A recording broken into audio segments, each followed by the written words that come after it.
एक गांव था जिसका नाम सुखपुर था। सुखपुर बहुत छोटा गांव था।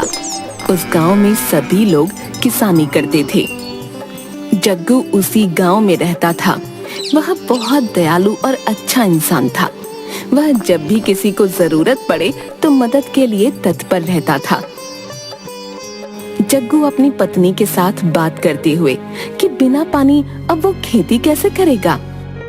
अरे दयालु जी, मेरी बात सुनोगे? सारे गांव में अपनी दयालुता बिखेरते रहते हो, कुछ मेरी भी सुन लिया करो।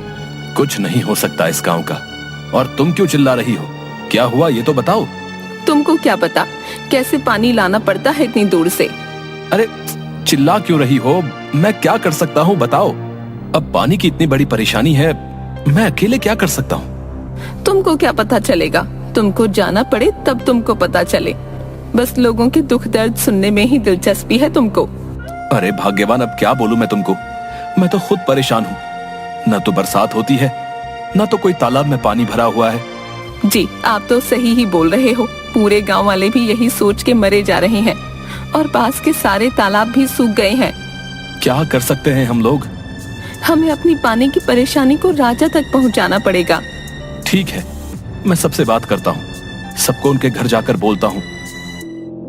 जग्गू फिर एक एक करके सभी गांव वालों को एकजुट होने के लिए शाम को बोलता है। कुछ देर में शाम हो जाती है और सभी लोग एकजुट होते हैं।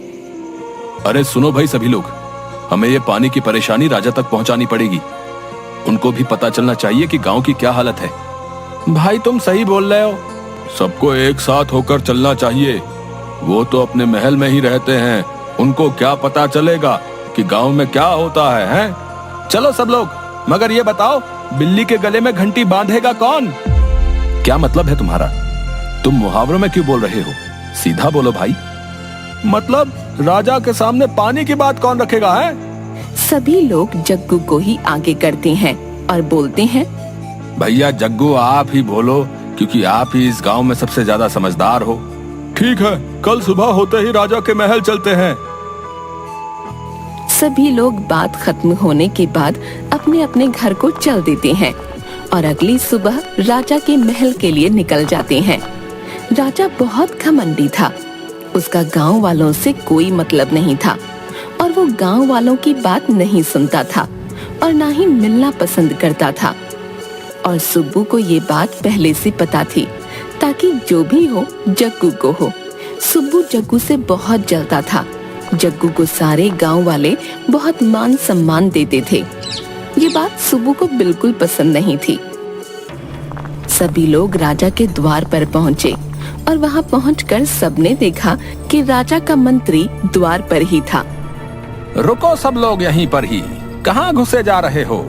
क्या बात है, पहले मुझे बताओ। मंत्री जी, हमको राजा से मिलना है, गांव की परेशानी के बारे में राजा को बताना है। अब आप मिलने दो, हमें राजा से बात करनी है। नहीं, हमारे राजा हर किसी से नहीं मिलते हैं। अगर तुम लोगों को मिलना है तो जाकर उनके लिए कुछ उपहार लेकर आओ। उपहार? महाराज बिना उपहार के नहीं मिलते हैं क्या लोगों से? हाँ, नहीं मिलते हैं किसी से। तुम लोगों को समझ नहीं आता है क्या? मुफ्त में कोई काम कहीं पर नहीं होता है। एक हाथ दो, एक हाथ लो। अरे भाई जी, ये तो बताओ, उपहार कहाँ से देंगे हम? खेतों में पानी नहीं है। पानी के लिए ही हमें राजा से उनकी नदी से पानी लेने की इजाजत चाहिए थी। नहीं नहीं, जाओ लेकर आओ उपहार, तभी आना यहाँ। जाओ यहाँ से।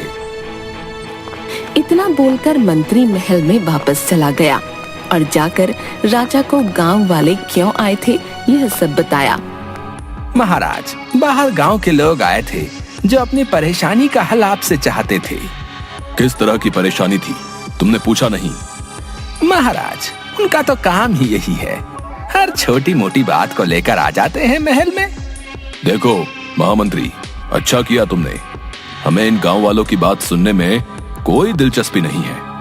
मंत्री अपने दिमाग में सोचने लगा, हर किसी को आपसे मिला दूंगा तो मेरी इतनी इज्जत कहाँ रहेगी? महल में महामंत्री बनकर कौन रहेगा?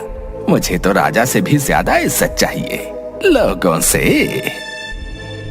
बस मंत्री को इस बात का डर था कि कहीं राजा को गांव वालों के साथ हुई हरकत का पता न चल जाए।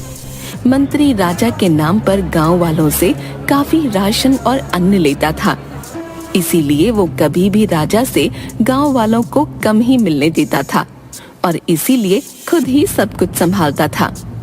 राजा को मंत्री की बातों का और हरकतों का कभी पता नहीं चल पाता, इसीलिए मंत्री हमेशा राजा से झूठ बोलता था। मंत्री अपने मन में सोचता हुआ और बहुत खुश होकर बोला, कुछ खास नहीं था महाराज, आप आराम करो, मैं सब संभाल लूंगा। ठीक है। जग्गू और बाकी सब गांव वाले पानी के बारे में बात करते हुए वहां से वापस आ जाते हैं। गांव में हमेशा सूखा रहता था।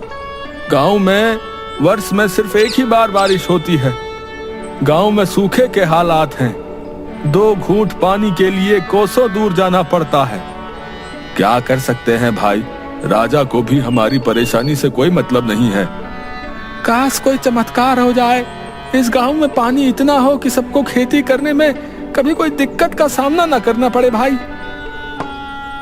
हाय, पानी ला ला कर, वो भी इतनी दूर से, मेरी तो गर्दन टेढ़ी हो गई है। ऐसे ही पानी लाना पड़ा तो मैं तो मर ही जाऊंगा एक दिन, अगर जल्दी ही कुछ नहीं हुआ तो। एक बार की बात है, गर्मी का मौसम था। जग्गू अपने घर के बाहर के चौपाल पर बैठा था। एक बूढ़ा इंसान इतनी गर्मी में उसके घर के पास से गुजर रहा था। वो जग्गू के पास आया और आकर उसने जग्गू से पानी मांगा। सुनो बेटा, मैं बहुत दूर से चलते आ रहा हूँ, क्या मुझे तुम पानी पिला दोगे? जग्गू सोच में पड़ गया, क्योंकि जग्गू के पास एक ही मटका था जिसमें बहुत मुश्किल से जग्गू ने पानी भरा था, परंतु जग्गू बहुत दयालु था। अब मैंने बहुत मुश्किल से ये पानी का मटका भरा है। अब अगर ये मटका खाली हो गया तो इतनी गर्मी में ये मटका भरने में मुझे बहुत दिक्कत होगी। क्या सोच रहे हो बेटा, पानी ही तो मांग रहा हूँ। बाबा, मैं सोच में नहीं था, मगर क्या? कुछ नहीं, लो आप पानी लो। उसने उस बूढ़े इंसान को पानी दिया। बूढ़े इंसान ने पानी पिया।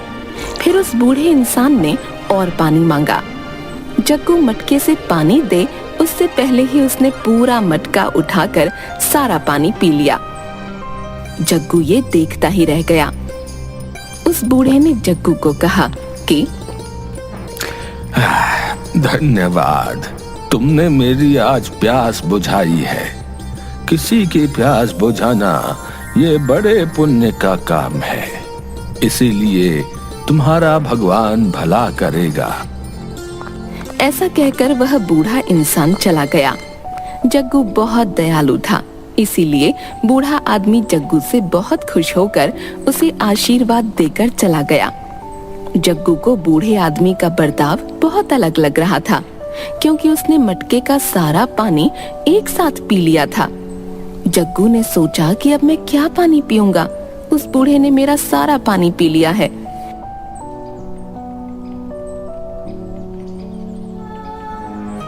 थोड़े समय बाद उस गांव के सरपंच गंगा प्रसाद आए।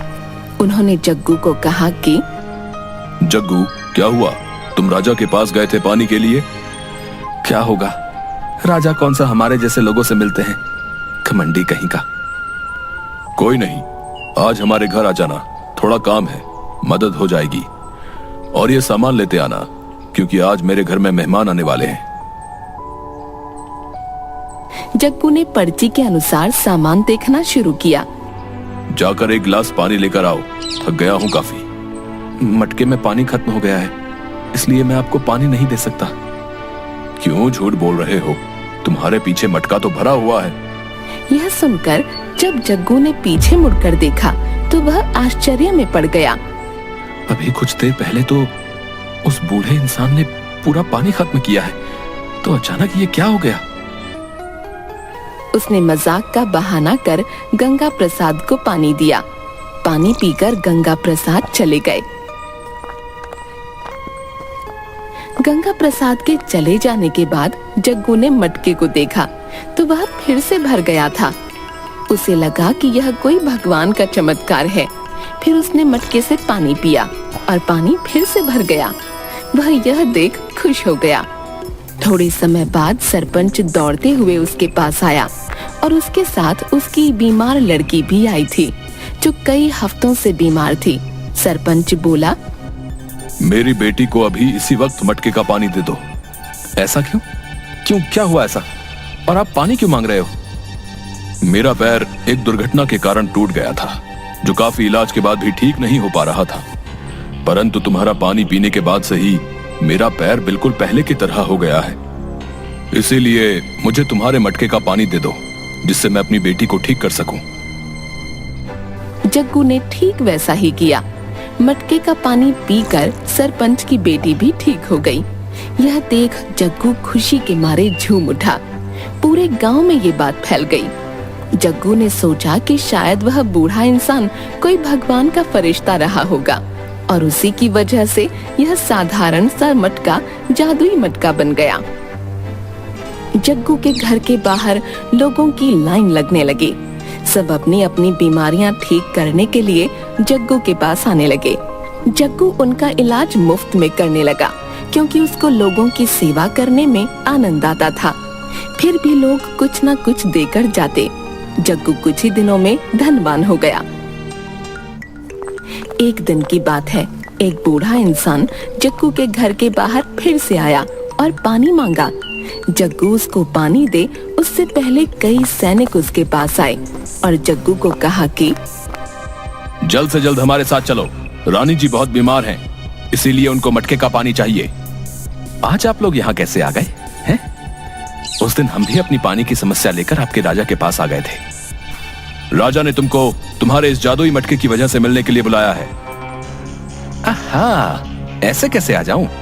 नौकर समझा है क्या? वो बुलाए और मैं दौड़ा दौड़ा चला जाऊं? चलते हो या नहीं? तुम में इतना घमंड आ गया है जो तुम हमारी बात को मना कर रहे हो। मुझे क्या मिलेगा? तभी मैं आऊंगा। जो मांगो वो मिलेगा। वो बूढ़ा आदमी ये सब देख रहा था और पानी का इंतजार कर रहा था। सिर्फ 2 मिनट रुक जाइए, मैं इस बूढ़े इंसान को पानी दे दूं। मगर जग्गू के मन में धन की लालसा दिख रही थी। तुम हमारे साथ चलो, राजा रानी के ठीक हो जाने पर तुम्हें बहुत सारा धन देंगे। जग्गू लालच में आ गया और उस बूढ़े इंसान को पानी दिए बिना ही सैनिक की बात मान वहाँ से सैनिकों के साथ चल दिया। जब वह मटका लेकर महल पहुँचा और मटके में देखा तो पानी ही नहीं था। जग्गू तुम हो? जी महाराज। मैंने तुम्हारे मटके के बारे में बहुत सुना है। तुमको मेरी रानी को बचाना होगा। जग्गू बड़े आश्चर्य में पड़ गया। राजा ने उसे रानी को ठीक करने को कहा। तब उसने कहा, मटके में पानी नहीं है। राजा बहुत क्रोध में आ गए और धक्के मारकर जग्गू को राजमहल से निकाल दिया। राजमहल से निकलने के बाद जग्गू ने सोचा, वो बूढ़ा इंसान वही फरिश्ता होगा जो पहले मेरे घर पर आया था। मैं आज उनको पानी दिए बिना धन के लालच में राजमहल गया। ये सब उसी का नतीजा है। जग्गू को बड़ी आत्मग्लानि हुई और उसने मटके की वजह से कमाया हुआ सारा धन मिलाकर एक पाइपलाइन बनाई, जो गांव से दूर स्थित तालाब और गांव को जोड़ती थी। उस पाइप के जरिए पानी गांव में लगे एक नल के माध्यम से आता था, जिससे किसी को भी गांव से दूर तालाब में पानी भरने न जाना पड़े और न कोई भी व्यक्ति गांव में प्यासा रहे।